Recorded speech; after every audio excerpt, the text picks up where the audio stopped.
Our conversation is with Mr. Yuri Alexandrovich Bezmenov. Mr. Bezmenov was born in 1939 in a suburb of Moscow. He was the son of a high-ranking Soviet Army officer. He was educated in the elite schools inside the Soviet Union and became an expert in Indian culture and Indian languages. He had an outstanding career with Novosti, which was and still is, I should say, the press arm or the press agency of the Soviet Union. It turns out that this is also a front for the KGB. He escaped to the West in 1970 after becoming totally disgusted with the Soviet system, and he did this at great risk to his life.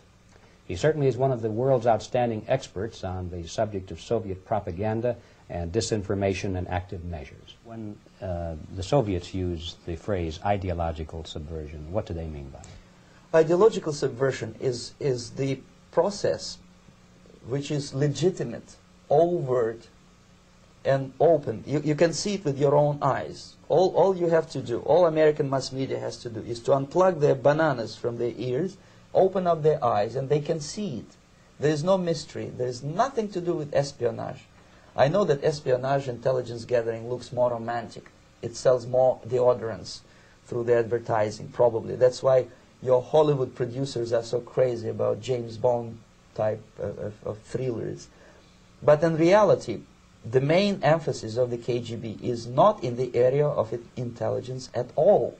According to my opinion and opinion of many defectors of my caliber, only about 15% of time, money, and manpower is spent on espionage as such. The other 85% is a slow process which we call either ideological subversion or active measures, активные мероприятия in the language of the KGB, or psychological warfare. What it basically means is to change the perception of reality of every American to such an extent that despite of the abundance of information, no one is able to come to sensible conclusions in the interests of defending themselves, their families, their community, and their country. It's a great brainwashing process which goes very slow, and it's divided in 4 basic stages. The first one being demoralization. It takes from 15 to 20 years to demoralize a nation. Why that many years? Because this is the minimum number of years which requires to educate one generation of students in the country of your enemy, exposed to the ideology of the enemy. In other words, Marxism-Leninism ideology is being pumped into the soft heads of at least 3 generations of American students without being challenged or counterbalanced by the basic values of Americanism, American patriotism. The demoralization process in the United States is basically completed already.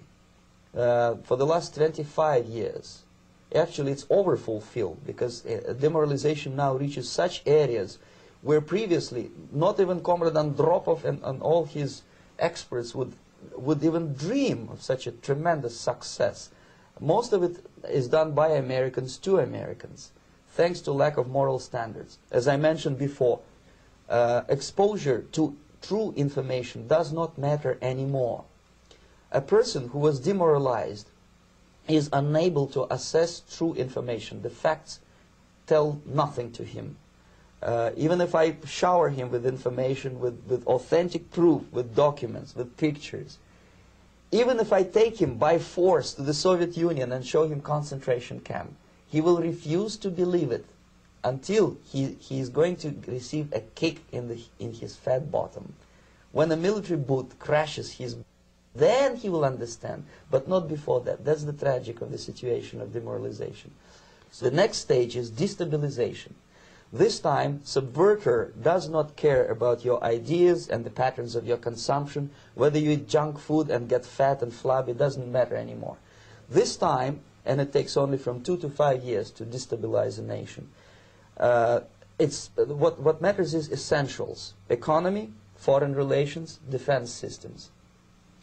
And you can see it quite clearly that in some areas, in such sensitive areas as defense and economy, the influence of Marxist-Leninist ideas in the United States is absolutely fantastic. I could never believe it 14 years ago when I landed in this part of the world that the process will go that fast.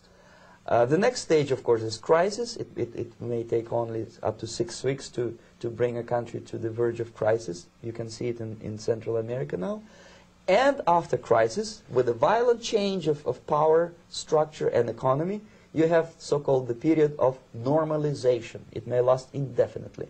Normalization is a cynical expression borrowed from Soviet propaganda. When the Soviet tanks moved into Czechoslovakia in '68, Comrade Brezhnev said, "Now the situation in brotherly Czechoslovakia is normalized."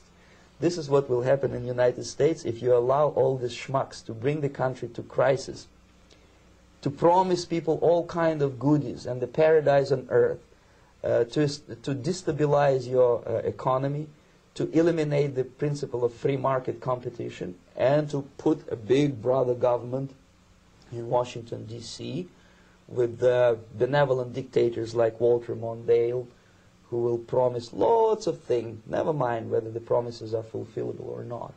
Your leftists in the United States, all these professors and all these beautiful civil rights defenders, they are instrumental in the process of the subversion only to destabilize the nation. When their job is completed, they are not needed anymore. They know too much. Some of them, when they get disillusioned, when they see that Marxist-Leninists come to power, obviously they get offended.